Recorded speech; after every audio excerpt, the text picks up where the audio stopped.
I think a lot of people probably haven't thought about it or don't know what it is. It's about the role that you have as a citizen when you're online and the responsibilities that you have when you're online to be the person that of integrity that you should be offline even when you're online. Since I teach English and I'm about language, I'm about words, I'm always trying to emphasize the power of language and the power of words, and perhaps there's an impression that the power of language or words online might not be as powerful because it's a shorter format or it's a less formal format, but actually we've seen that they can do great damage, they can do great good. We have to be responsible in the way that we're doing that.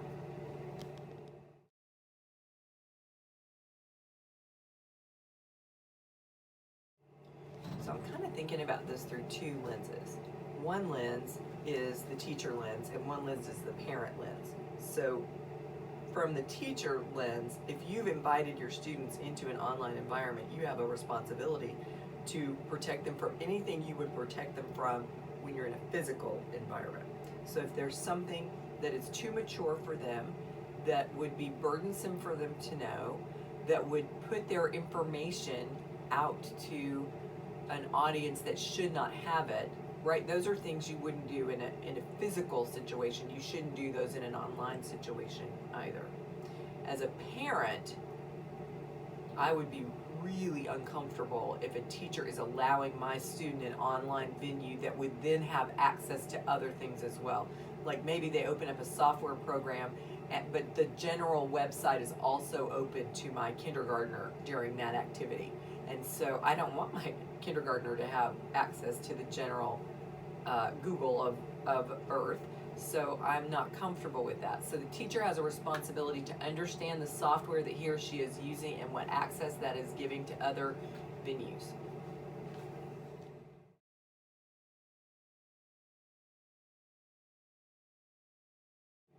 I guess probably the biggest one is that people don't think, or students especially, don't think about who's going to see this.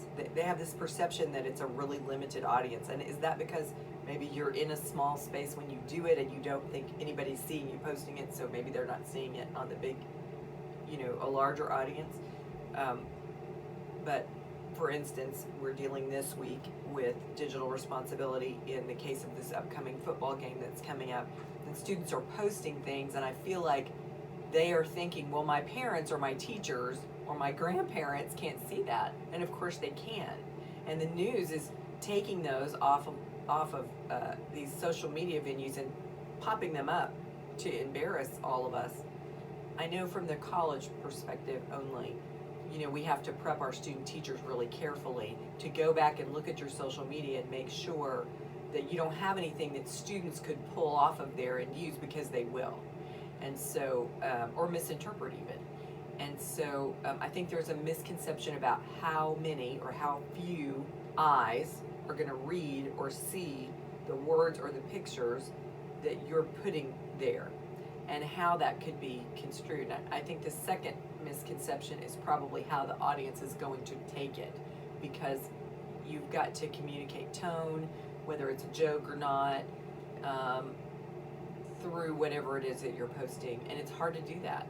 It's hard to communicate tone when it's not me or you talking. And I guess they could use a video like we're doing here, and maybe that would alleviate some of that. But even that can be altered in some way. So I think there's a misconception about that. And I think there's a misconception about the damage that something like that can do long term. If you make a critical error with your online presence, and then you want to change and you want to have a fresh start, how do you do that? Because that online thing is still there. It's still out there somewhere and can come up and haunt you later as a grown-up. And it's going to change the game. Think about if you're trying to get nominated for the Supreme Court in 30 years and you had a digital presence when you were 12, and how that could come back to bite you in the fanny.